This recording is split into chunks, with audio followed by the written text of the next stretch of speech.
धर्मराज युधिष्ठिर तुहार स्वर्ग से सुंदर इंद्रप्रस्थ बन गल हो, लेकिन तोके केहू ई ना जान पावत हो कि इंद्रप्रस्थ का राजा हवा।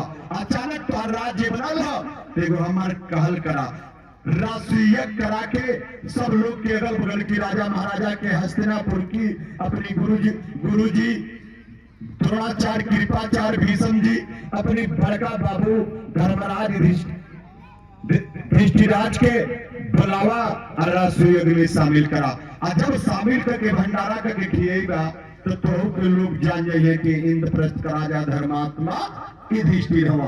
बाबा इतनी कहा देरी न भाई, धर्मराज युधिष्ठिर चारों भाई के चारों दिशा में भिजवा के राष्ट्रीय का निमंत्रण दियो न। यहाँ तक कि बाबा हस्तिनापुर भी न्योता गल।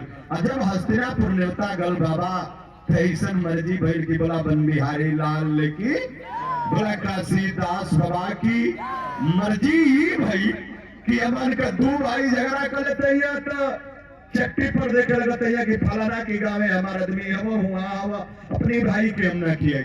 लेकिन मरुस्थल दहला पर भी अपनी बड़का बाबू के नेता धर्मराज भी बोला। यहाँ तक कि बाबा नकुल भैया से कहा कि हे नकुल भैया, दुर्योधन दुशासन द्रोणाचार्य कृपाचार्य भीष्म जी विदुर चाचा से भी कह के कहिया हाथ जोड़ के निवेदन करिया कि हमारी राष्ट्रीय यज्ञ में आवे के है।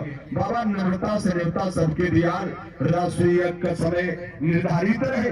जब निर्धारित रहे तो यही समय सब बाबा जितने आप लोग हमारे ये पूजा में भैया की शामिल है, हितई नतई गांवपुर अगल बगल के लोग वही तरह इंद्रप्रस्थ में सबही जुट गल।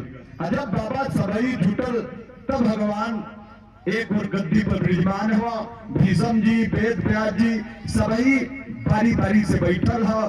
धर्मात्मा युधिष्ठिर बाबा धर्मात्मा रहला, हाथ जोड़ के कहला कि हे भीष्म दादा, हे वेद व्यास जी, आपे हमारी में दो जना बुजुर्ग हुआ, पहले आपका पाप पूजा करी आखिर वेद व्यास का पाप पूजा करी। बाबा जब रिसारा से कहला तब भीष्म जी तो जाने ना कि कन्हैया विष्णु भगवान का अवतार हुआ, कहला कि ना हमार पाप पूजा करा न वेद व्यास का पाप पूजा करा।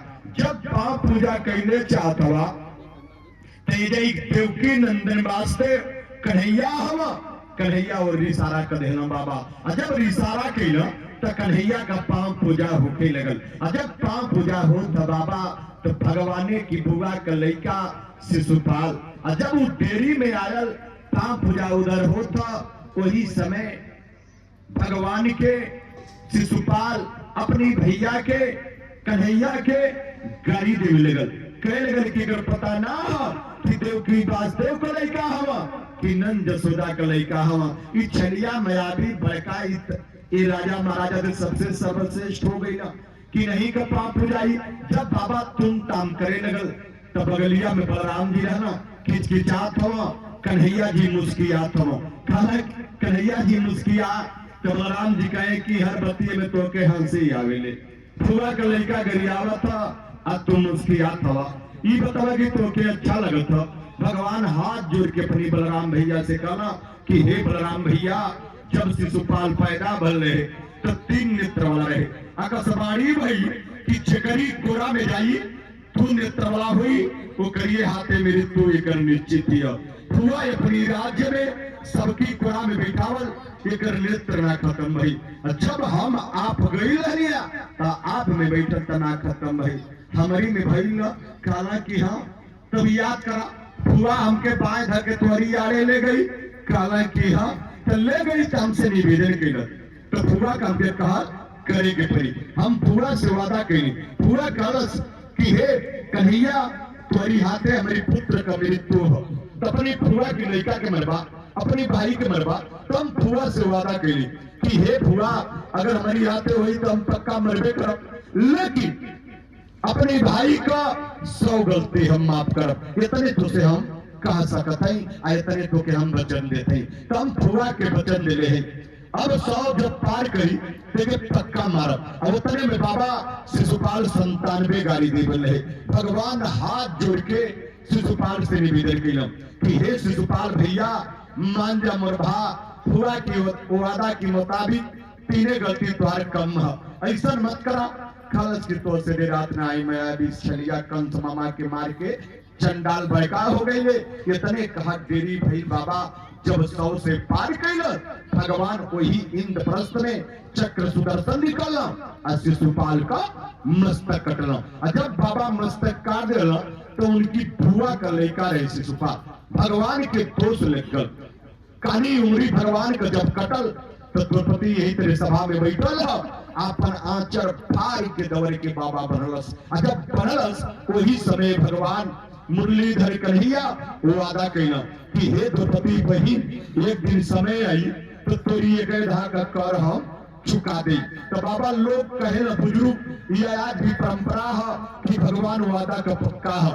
जब द्रौपदी का हस्तिनापुर में चीरहरण होके लगल तो भगवान अपनी 5 पत्नी के घोरावल, हस्तिनापुर की समस्त परिवार के घोराव, हस्तिनापुर की गुर्जन द्रोणाचार्य की पाचार्य भीष्म जी विदुर जी सबके घोरावल। जब बाबा घोरावल तो कर केहू मदद ना कैलस।